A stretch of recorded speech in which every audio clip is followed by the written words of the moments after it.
그리고 심지어 바람을 펴도 이혼을 못하는 경우도 있어요. 뭐예요? 그러니까 바람을 펴도 만약 상대방이 내 배우자가 사전에 동의를 해주는 경우도 있을 수가 있어요. 이게 뭐 미국이에요?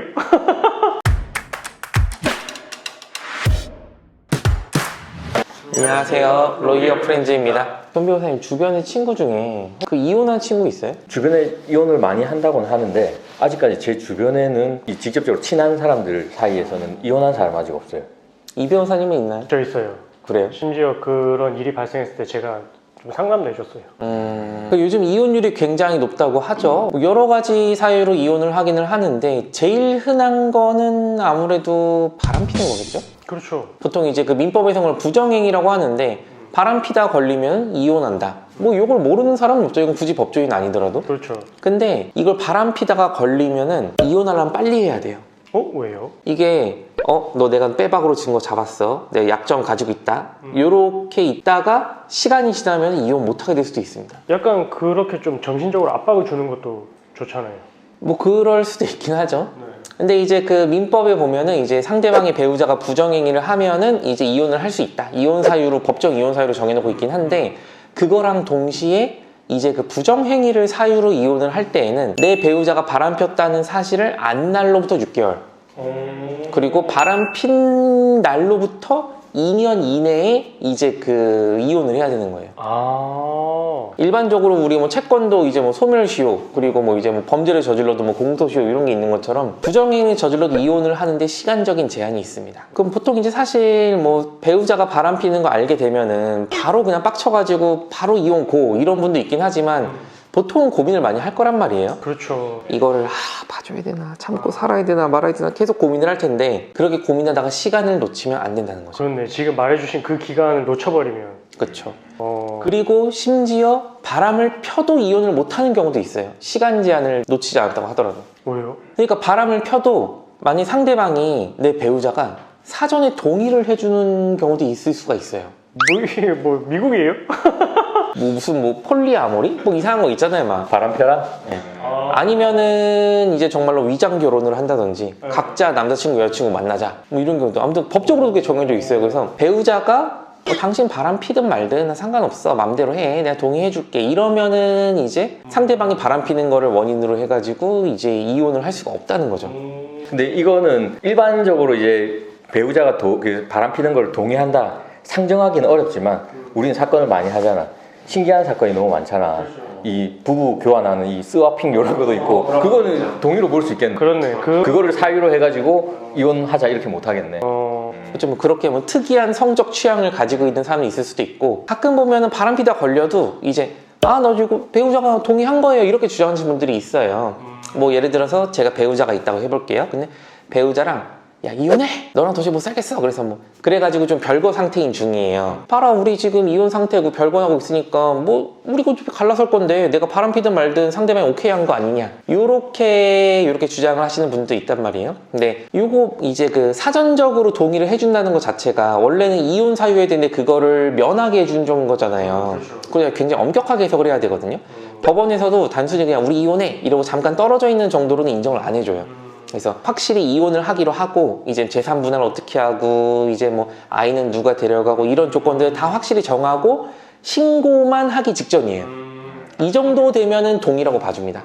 그리고 이제 그 사후적으로 이제 용서해 주는 경우에도 이제 이걸 못 한단 말이에요. 그래서 바람피다 걸렸어요. 그럼 배우자가 어떻게 얘기할까요? 무릎 꿇고 싹싹 빌겠지. 그러니까 뭐 이게 빼박으로 증거를 미리 확보했으면 그럴 수도 있긴 한데, 내가 아직 빼박으로 증거는 확보 못했어. 근데 이제 뭔가 되게 의심스러워 이렇게 좀. 그래서 뭐 너 사실대로 말하면 한번 봐줄게. 이렇게 해가지고 상대방이 사실대로 풀었어요. 요거 용서라고 볼까요? 그 용서를 봐야 되나? 이거는 미끼인데. 판례상으로는 요거 용서로 봐주지 않습니다. 요건 낚은 거기 때문에. 사후적으로 용서한다는 건 어떻게 되냐, 중요한 거는 내가 내 배우자가 바람을 폈음에도 불구하고 앞으로 혼인 생활을 계속할 생각이 있냐 없냐, 이게 제일 중요한 거거든요. 그래서 사건 중에 이런 게 있었어요. 내 배우자가 바람을 피는 거를 이제 알았어요. 근데 내 배우자를 이제 후드려 패는 게 아니라 이제 바람 피는 그 상대방, 상간남이나 상간녀한테 가가지고 너 앞으로는 우리 뭐 남편 우리 부인 절대 만나지 않는다는 각서에 서명해. 근데 사실 내 배우자를 이렇게 후드려 패는 게 아니라 그 상간남이나 상간녀한테 가가지고 다시 만나지 않는다는 그 각서를 받아오는 것 자체가 나는 계속 혼인생을 유지하기 위함이라고 볼 수 있잖아요. 그렇죠. 이렇게 되면 요거는 바람핀 걸 용서해준다고 인정을 해줍니다. 어. 용서해주는 것도 굉장히 엄격하게 이제 해석을 하는 거죠. 그래서 요즘 이제 뭐 예전에도 그렇긴 했었지만 사실 뭐 생각보다 그 기혼 남녀 중에 그 바람을 피는 비율이 굉장히 높거든요. 오늘 드리는 말씀은 이제 그 바람을 내가 적발을 했을 때 내 배우자의 바람을 그거를 뭔가 처치를 하려면은 빨리 하고 거기에 대해서 대응할 때도 조심해야 된다는 거죠. 잘못 자칫 대응을 하게 되면은 뭐 예를 들어서 제가 맨 처음에 제 배우자가 바람 피는 걸 딱 찾았어요. 그래가지고 그 당시에는 이제 그 내가 요 배우자랑 헤어질 마음이 없었어요. 근데 한 2, 3개월 생각을 해보니까 안 되겠어. 도저히 못 살겠어. 이제 그 헤어져야겠어. 이혼을 해야하고 싶은데 맨 처음에 내가 이혼할 생각이 없었을 때 용서해준다는 그런 뉘앙스의 말을 잘못하면은 못할 수도 있다는 거죠, 이게. 해서 이제 뭐 당연히 바람을 피면 안 되긴 하겠지만 만약 바람 피는 배우자를 이제 적발을 했다 하면은 빠르게 대처를 하시고 그리고 어떻게 대응해야 될지는 혼자 생각하기 사실 힘들긴 하거든요. 그리고 사실 내 배우자가 바람을 폈다는 거에 대해서 상담을 할 것도 그렇게 많지가 않아요. 뭐 친구나 가족들한테 얘기하기도 쪽팔리고 그래서 이제 뭐 대응책이라든지 이런 뭐 마음의 하소연 이런 것들을 하시려면은 변호사 상담을 받아보는 것도 이제 좋은 하나의 대안이 되겠죠. 맞아요. 증거 수집하는 거 이런 것도 알려주시니까. 그렇죠. 그리고 그 한 가지 더 팁을 얘기 드리면 이렇게 빨리빨리 처리하는 게 맞는데 혹시나 이거를 용서해줘가지고 시간이 오래 지났다 그러면 이 사유를 가지고 영원히 이혼을 못하는 거 아니냐 이렇게 생각하지 마시고 방법이 또 있거든요.